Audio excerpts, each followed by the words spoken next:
d'expérience sur la méthode Vitose. Nous sommes maintenant le 17 juin. J'ai fini les cours sur Vitose le 6 avril, je crois. Et du coup, je me suis dit que après vous avoir présenté toutes les séances et tout le contenu des séances de ce qu'on avait fait, je me suis dit que ce serait vraiment pas mal de vous faire du coup un retour d'expérience sur moi, séance par séance, que j'ai vécu. Donc tout ce que j'ai vécu au cours de ce module seront récapitulés dans cette vidéo. Donc si vous voulez pas essayer les autres séances par vous-même et que vous voulez juste avoir mon retour d'expérience, vous êtes au bon endroit, vous avez la vidéo, vous n'avez pas besoin de vous repasser tout le reste. J'ai fait exprès de pas donner mon avis dedans pour le donner seulement ici et que ce soit plus simple à retrouver pour tous. On commence du coup avec la séance 1 qui était basée sur la réceptivité visuelle, l'installation et jauger le ressenti qu'on a au niveau de son corps, de ses émotions et de ses pensées. Réceptivité, j'ai beaucoup de mal avec ce mot visuel. C'est quelque chose auquel j'ai eu beaucoup de mal en fait à m'y faire parce qu'on a commencé ces cours en janvier. Et en fait, en janvier, quand je partais le matin de chez moi à 6h15 et quand j'arrivais à la fac, il faisait nuit. Je partais de chez moi le matin à 6h15, j'arrivais à la fac, il était 7h30 et il faisait nuit. Pour la réceptivité visuelle, c'est pas un exercice. Cet exercice-là, j'ai pu le faire du coup, surtout début mars à peu près, quand on est arrivé au moment de 3 semaines avant le confinement, pile. Parce que j'étais du coup dans un module qui était à moitié dans ma fac et à moitié à l'ESARA, donc l'école d'ingénieur agronomique de Lyon. Et du coup, en fait, mes trajets le matin étaient encore plus longs que d'habitude, c'est-à-dire que je prenais pas seulement la voiture ou les transports en commun pour aller à la gare, puis mon train pour aller à la fac, mais en plus, je devais prendre soit un tram, soit un métro sur où je m'arrêtais, pour du coup aller à l'ISARA. Ensuite, du coup, pendant la journée, on faisait le trajet ISARA-fac, avec les étudiants de l'ISARA, du coup, parce que c'était un module qui était détaché un peu sur les deux trucs. Et du coup, là, j'avais vraiment des temps de trajet dans ma journée où j'étais obligée de me poser et de regarder autour de moi. Donc à ce moment-là, oui, j'ai ressenti le bienfait qu'il y avait la réceptivité visuelle, parce que d'un coup, t'as l'impression de redécouvrir une ville sur laquelle tu fais toujours le même trajet depuis 4 ans en fait. Et comme là, c'est une petite partie de nouveau trajet, et franchement, ça fait du bien. Donc voilà. Du coup, et pour l'installation, l'exercice en lui-même, j'ai eu beaucoup de mal. Donc moi, je l'ai mélangé avec un exercice qui est plutôt pratiqué, donc plutôt de la méditation, de la sophrologie. C'est-à-dire qu'en fait, tu pars comme l'installation de base, et une fois que tu as identifié tout ton corps, que tu es capable de te sentir que tu es à peu près bien, t'en profites pour de tes pieds qui sont reliés à la terre et au centre de la terre, tu vas puiser toutes les bonnes énergies pour presque pour te régénérer, pour te mettre dans un bon mood, pour te mettre dans des bonnes énergies, et tu vas les laisser entrer en toi et les accueillir pour toi-même être mieux. Et en même temps, si tu fais ça, que tu es assis par terre dehors, en même temps, tu peux accueillir la lumière du soleil et les bonnes énergies du soleil en même temps. Et c'est quelque chose sur lequel je suis beaucoup plus réceptive que juste faire une installation. Donc moi, c'est comme ça que je pratique mes installations. Mais si la manière de moitié méditative à moitié vitose de faire des installations ne vous convient pas, faites-la de la manière dont vous voulez. Hein. C'est comme pour tout, je vais jamais vous obliger à faire quoi que ce soit, mais voilà, c'est moi mon ressenti du coup que j'ai eu sur cet exercice. Pour l'exercice de 3C, c'est un exercice en fait que j'ai eu beaucoup de mal en fait à comprendre pourquoi on le faisait en cours. Parce que je me disais, ok, moi je sais en fait comment il est mon corps, je sais les émotions que j'ai, je sais à quel point mettre mon curseur pour ci et pour ça. Mais par contre, je comprenais pas l'intérêt qu'il y en avait de partager ça à tout le monde autour de soi. Genre les gens ils en ont rien à foutre, alors pourquoi tu veux leur dire comment tu te sens? Genre ça va pas changer leur vie, tu vois. Et du coup c'est l'exercice que j'ai le moins pratiqué de cette première séance. Mais du coup voilà, c'est l'exercice genre j'en avais clairement rien à foutre parce que j'étais là dans mes deux sens. En fait, je veux pas dire comment je me sens aux autres. Donc d'accord, oui je le fais pour moi, mais je veux pas le partager quoi. Tout simplement. Pour la séance 2, du coup, réceptivité tactile et gustative. Pour la réceptivité gustative, en effet, je dis en effet parce que du coup je relis mon devoir, hein. Mais c'est quelque chose que je fais tout le temps parce que du coup j'ai des troubles alimentaires. Et en fait, si je me concentre pas sur ce que je mange, je suis capable de ne pas manger. C'est quelque chose de très dangereux, je sais. Qu'il faut pas faire ça sur le long terme et tout et tout. Mais c'est quelque chose que je fais malgré tout parce que c'est dans mes gènes en fait. Quand j'ai toujours eu des moments où j'étais mal, des moments où j'étais stressée, des moments où il y avait trop de trucs qui allaient pas et que j'arrivais pas à m'en sortir. Et en fait, je préfère me concentrer dans le travail pour aller mieux.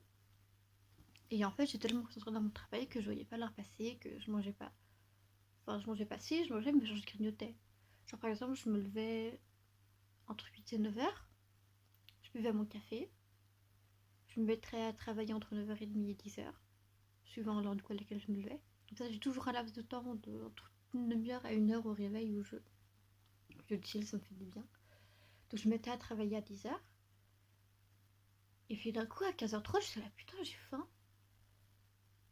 Moi, je disais, bah merde, là, 15h30, c'est pas l'heure d'aller goûter, toi. J'avais même pas capté que c'était midi, que j'avais pas été manger. Donc j'allais juste prendre une tranche de pain.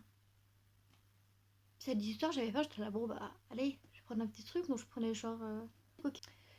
Et bah, je prenais ça, tu vois, j'en prenais 3 ou 4. Et puis, bah, c'était bon jusqu'au repas du soir à 20h.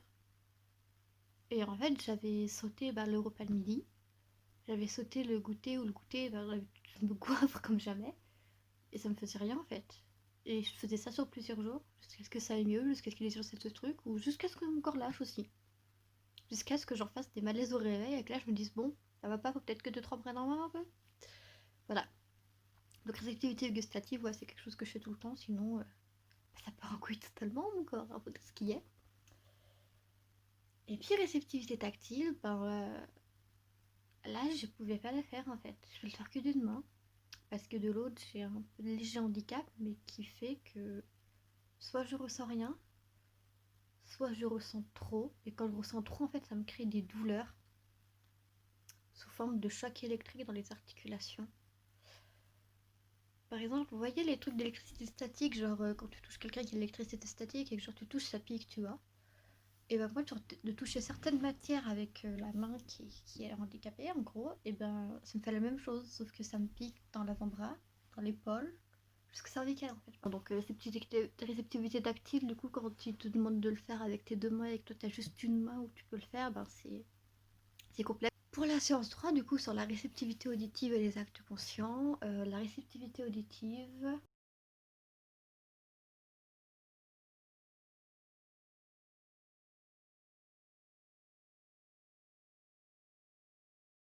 et les actes conscients, du coup, c'est quelque chose que je faisais, que j'ai commencé à faire en fait à partir de la rentrée à la fac.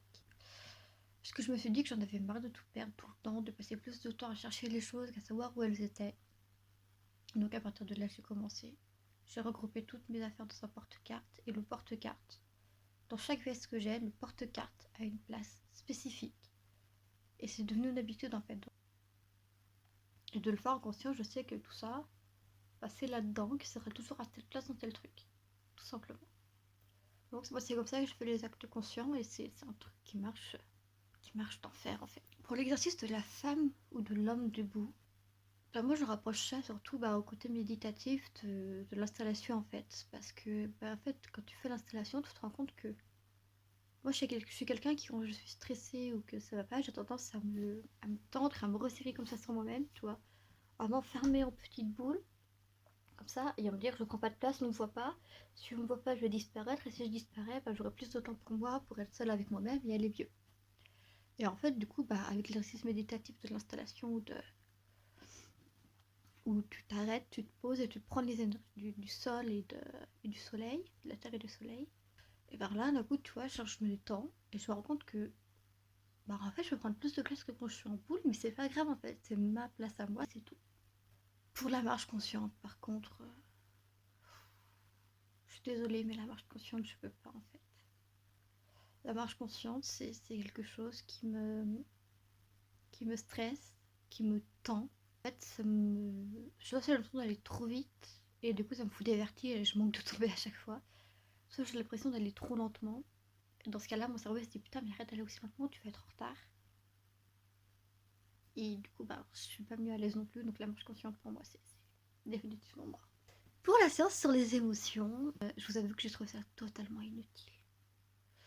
Peut-être après, c'est parce que je lis beaucoup et j'ai écrit pas mal en fait pendant une certaine période de ma vie où ça allait pas trop, où je tenais une page Facebook de lecture, et je me suis fait un compte sur une appli de fiction qui a été publiée depuis, c'est pour certaines.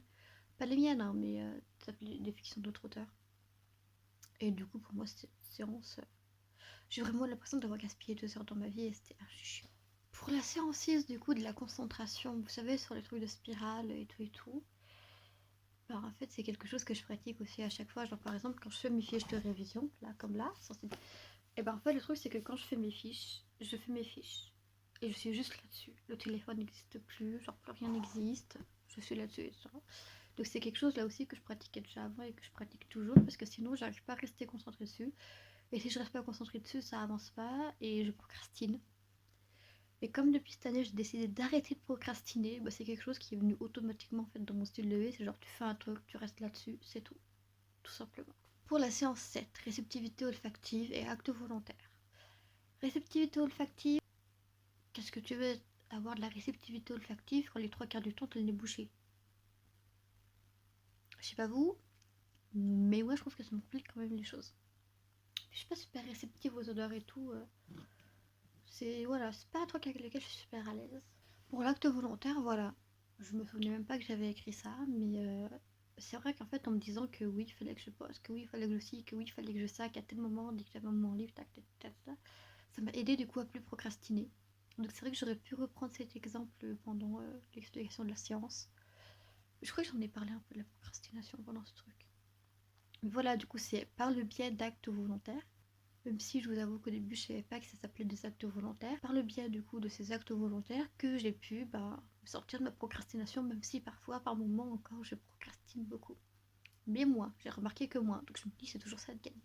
Alors ensuite pour les séances 8, 9 et 10, je l'ai pas écrit dans mon rapport.